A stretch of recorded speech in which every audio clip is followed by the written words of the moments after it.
Hi friends, നമസ്കാരം. പുതിയൊരു വീഡിയോയിലേക്ക് സ്വാഗതം. അപ്പോൾ യൂണിയൻ ബഡ്ജറ്റ് 2025 കഴിഞ്ഞ ദിവസം ബഹുമാനപ്പെട്ട ഫിനാൻസ് മിനിസ്റ്റർ അവതരിപ്പിക്കുകയുണ്ടായി. അപ്പോൾ ആ ഒരു യൂണിയൻ ബഡ്ജറ്റ് 2020 ഏകദേശം 1-1.25 മണിക്കൂറോളം ലെങ്തുള്ളൊരു ബഡ്ജറ്റ് അവതരണമൊക്കെ ആയിരുന്നു. അപ്പോൾ അതിനകത്ത് കുറേ കാര്യങ്ങൾ ബഹുമാനപ്പെട്ട മന്ത്രി പറയുകയുണ്ടായി. അപ്പോൾ അത് എല്ലാം കൂടി ഈ വീഡിയോയിൽ ഉൾപ്പെടുത്തുന്നില്ല. നമ്മൾ അതിനകത്ത് വളരെ പ്രധാനപ്പെട്ട കുറച്ച് കാര്യങ്ങൾ ഇപ്പോൾ നിത്യജീവിതത്തിൽ ജനങ്ങൾ അറിഞ്ഞിരിക്കേണ്ട, പൊതുജനങ്ങൾ, സാധാരണക്കാരായിട്ടുള്ള മിഡിൽ ക്ലാസ് ആളുകൾ അറിഞ്ഞിരിക്കേണ്ട കുറച്ച് കാര്യങ്ങളൊക്കെ ഞാൻ നിങ്ങളുമായിട്ടൊന്ന് ഷെയർ ചെയ്യുകയാണ്. പ്രധാനപ്പെട്ട കുറച്ച് കീ പോയിന്റുകൾ. അതിൽ എടുത്തു പറയേണ്ട ഏറ്റവും വലിയൊരു കാര്യം എന്ന് പറയുന്നത്, ഇനി മുതൽ 12 ലക്ഷം വരെ നമുക്ക് നോ ഇൻകം ടാക്സ് ആണ്. അതായത് സാധാരണ നമുക്ക് വരുമാനത്തിന് മുകളിൽ നമുക്ക് സാലറി അല്ലെങ്കിൽ വരുമാനത്തിന് മുകളിൽ നമ്മൾ ടാക്സ് കൊടുക്കണം. ഇതുപോലെ 12 ലക്ഷം വരെയുള്ള ആളുകൾക്ക്, 12 ലക്ഷം വരെ മാസ വരുമാനമുള്ള ആളുകൾക്ക് ടാക്സ് കൊടുക്കേണ്ടതില്ല എന്നുള്ളതാണ്. അപ്പോൾ 12 ലക്ഷം രൂപ ഒരു വർഷത്തിൽ കിട്ടണം എന്നുണ്ടെങ്കിൽ നമുക്ക് ഒരു മാസം 1 ലക്ഷം രൂപ വരുമാനം ഉള്ള ഒരാൾക്കാണ് ഇത് ബാധകമാവുക. അപ്പോൾ ഇത് ഒരു മിഡിൽ ക്ലാസ് അല്ലെങ്കിൽ അപ്പർ മിഡിൽ ക്ലാസ് ലെവലിലുള്ള ആളുകൾക്ക് തീർച്ചയായും യൂസ്ഫുൾ ആയിട്ടുള്ള കാര്യമാണ്. കാരണം ഇത്രയും നാൾ വരെ നമുക്ക് ഇൻകം ടാക്സ് കൊടുത്തുകൊണ്ടിരുന്ന ആൾക്കാർ ഇതുപോലെ 12 ലക്ഷം വരെ ഒരു വർഷത്തിൽ 12 ലക്ഷത്തിൽ കൂടുതൽ വരുമാനം അല്ലെങ്കിൽ ഇൻകം ഉള്ള ആളുകൾ മാത്രം കൊടുത്താൽ മതി. അങ്ങനെ വരുമ്പോഴത്തേക്കും നമ്മുടെ ജനങ്ങളുടെ കയ്യിൽ ക്യാഷ് ഒരുപാടായിട്ട് വരികയും അതുപോലെ ക്യാഷ് ഫ്ലോ കൂടുകയും ഇന്ത്യൻ എക്കോണമിയെ തന്നെ അത് ഒരുപാട് മുകളിലേക്ക് കൊണ്ടുവരികയും ചെയ്യും. ക്യാഷ് ഫ്ലോ കൂടുമ്പോൾ സംഭവിക്കുന്നത് എന്താണ്? ആളുകൾ ആ പണം വിനിമയം ചെയ്യാൻ തുടങ്ങും. പണവിനിമയങ്ങൾ കൂടുതലായിട്ട് നടക്കുമ്പോൾ നമ്മുടെ രാജ്യത്തിൻ്റെ പുരോഗതിയെ അത് മുകളിലേക്ക് കൊണ്ടുവരും. അപ്പോൾ ക്യാഷ് ഫ്ലോ കൂടുകയും രാജ്യത്തിൻ്റെ പുരോഗതി കൂട്ടാനും ഒക്കെ ഇത് ഒരുപാട് സഹായിക്കുന്ന ഒരു കാര്യമാണ് ഈ ഒരു 12% ഈ ഒരു 12 ലക്ഷത്തിൻ്റെ ഈ ഒരു കണക്കെന്ന് പറയുന്നത്. അതുപോലെ മറ്റൊരു കാര്യമാണ്, നമ്മുടെ രാജ്യത്ത് ചെറുപ്പക്കാർ ഏറ്റവും കൂടുതൽ നേരിടുന്ന കാര്യം അൺഎംപ്ലോയ്മെൻ്റ് ആണ്, തൊഴിലില്ലായ്മ. ഇപ്പോൾ തൊഴിലില്ലായ്മ നേരിടുന്ന ചെറുപ്പക്കാർക്ക് വേണ്ടിയിട്ട് പുതിയ തൊഴിലവസരങ്ങൾ സൃഷ്ടിക്കുന്നതിന് വേണ്ടിയിട്ട് 50,000 കോടി രൂപയാണ് മാറ്റി വെച്ചിരിക്കുന്നത്. 50,000 കോടി രൂപയുടെ കുറേയധികം പ്രോജക്റ്റുകൾ വരുന്നുണ്ട്. പ്രത്യേകിച്ചും ഇപ്പോൾ ഒരുപാട് ഡിമാൻഡുള്ള മേഖലകളായിട്ടുള്ള AI, ഡാറ്റാ സയൻസ്, റോബോട്ടിക്സ്, അതുപോലെ തന്നെ ഗ്രീൻ എനർജി മുതലായ മേഖലകളിലാണ് ഈ ഒരു 50,000 കോടി രൂപയുടെ പ്രോജക്റ്റുകൾ വരാൻ പോകുന്നത്. അപ്പോൾ ഒരുപാട് പേർക്ക്, ചെറുപ്പക്കാരായിട്ടുള്ള അഭ്യസ്തവിദ്യരായിട്ടുള്ള ഒരുപാട് പേർക്ക് തൊഴിലവസരങ്ങൾ സൃഷ്ടിക്കുന്ന തരത്തിലുള്ള ഒരു ഫാക്ടറാണ്, ആ ഒരു പോയിന്റാണ് അവിടെ അവർ ആഡ് ചെയ്തിട്ടുള്ളത്. പിന്നെ എന്ന് പറയുന്നത്, രാജ്യത്തിന് സൈബർ സെക്യൂരിറ്റി മേഖലയിൽ ഒരുപാട് ഇൻവെസ്റ്റ്മെൻറ്റുകൾ നടത്താൻ വേണ്ടി അല്ലെങ്കിൽ ഒരുപാട് അപ്ഗ്രഡേഷൻസ് നടത്താൻ വേണ്ടിയിട്ട് ഒരു തുക മാറ്റി വെച്ചിട്ടുണ്ട്. അത് സപ്പോർട്ടിങ് വേണ്ടി ബാങ്കിങ് അതുപോലെ തന്നെ ഡിജിറ്റൽ ട്രാൻസാക്ഷൻ്റെ പേരിലൊക്കെയാണ് ഈ ഒരു സെക്യൂരിറ്റി അപ്ഗ്രഡേഷൻസ് നടത്തുക. കാരണം നമ്മുടെ രാജ്യത്തുള്ള ഒരുപാട് ഡിജിറ്റലി നമ്മുടെ രാജ്യം മുന്നോട്ട് പോയിക്കൊണ്ടിരിക്കുകയാണ്. ഡിജിറ്റൽ ഇന്ത്യ എന്ന് പറയുന്ന കാര്യം ഏകദേശം നടപ്പിലാക്കി കഴിഞ്ഞു. അപ്പോൾ ഒരുപാട് കാര്യങ്ങൾ നമ്മൾ ഓൺലൈൻ മേഖലകളിലൊക്കെ നമ്മൾ ഒരുപാട് മുന്നോട്ട് പോയിക്കൊണ്ടിരിക്കുകയാണ്. അപ്പോൾ ആ ഒരു സാഹചര്യത്തിൽ നമ്മുടെ രാജ്യം ഇത്തരത്തിൽ സൈബർ സെക്യൂരിറ്റിയുടെ മേഖലയിൽ തീർച്ചയായിട്ടും ഒരു സ്ട്രോങ് ഡിഫൻസ് സെറ്റ് ചെയ്ത് വെക്കേണ്ടതുണ്ട്. അപ്പോൾ അതിൻ്റെ ഭാഗമായിട്ട് കുറേ കാര്യങ്ങൾ അവിടെ ഉൾക്കൊള്ളിക്കുന്നുണ്ട് ഈ ഒരു ബഡ്ജറ്റിൽ.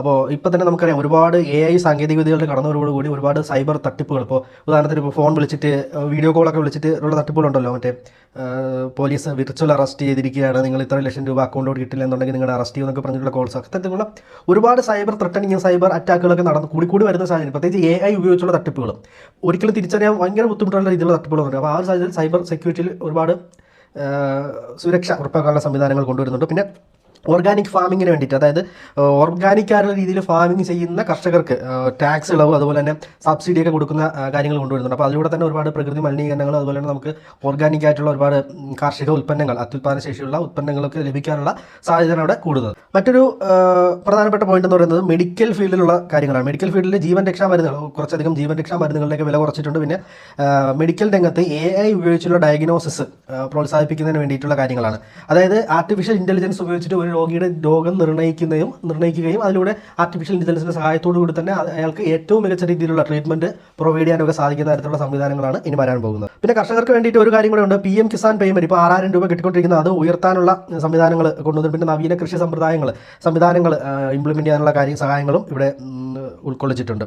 അപ്പോൾ കർഷകർക്ക് അതുപോലെ തന്നെ കാർഷിക വായ്പകൾ ഒരുപാട് കുറച്ചുകൂടി എമൗണ്ട് കൂടുതലായിട്ട് കിട്ടുന്ന രീതിയിലുള്ള കാർഷിക വായ്പകളും അതുപോലെ കർഷകർക്കുള്ള ഫിനാൻഷ്യൽ എയ്ഡും ഒക്കെ കൂടുതലായിട്ട് കൊടുക്കുന്ന സംവിധാനങ്ങൾ വരുന്നുണ്ട്. മറ്റൊന്നെന്ന് പറയുന്നത് 1 ലക്ഷം കോടി രൂപ ഹരിത ഊർജ്ജം അല്ലെങ്കിൽ ഗ്രീൻ എനർജിക്ക് വേണ്ടിയിട്ട് 1 ലക്ഷം കോടി രൂപ മാറ്റി വെച്ചിട്ടുണ്ട്.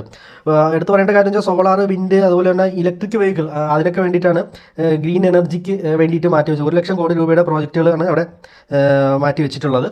അപ്പോൾ അതിലൂടെ നമുക്ക് ഒരുപാട് ഗ്രീൻ എനർജി, അതായത് ഹരിത എനർജി നമുക്ക് ഉൽപ്പാദിപ്പിക്കാനുള്ള ഒരുപാട് പ്രോജക്റ്റുകൾ പുതുതായിട്ട് വരുന്നുണ്ട്. അതിലൂടെ തന്നെ ഒരുപാട് തൊഴിലവസരങ്ങൾ, ഇപ്പോൾ ഗ്രീൻ എനർജി പ്രോജക്റ്റുകൾക്ക് ഒരുപാട് വരുമ്പോൾ അത്തരം മേഖലയിൽ പഠിച്ച ആളുകൾക്ക് ഒരുപാട് തൊഴിലവസരങ്ങളും കാര്യങ്ങളൊക്കെ ഈ ഒരു സംവിധാനത്തിലൂടെ കൊണ്ടുവരാൻ സാധിക്കും. നേരത്തെ പറഞ്ഞ പോലെ തൊഴിൽ അവസരങ്ങൾ അല്ലെങ്കിൽ തൊഴിലില്ലായ്മ അതിനൊക്കെ ഒരു പരിഹാരമാകുന്ന കാര്യമാണ് സ്റ്റാർട്ടപ്പ് ബിസിനസ്സുകൾ.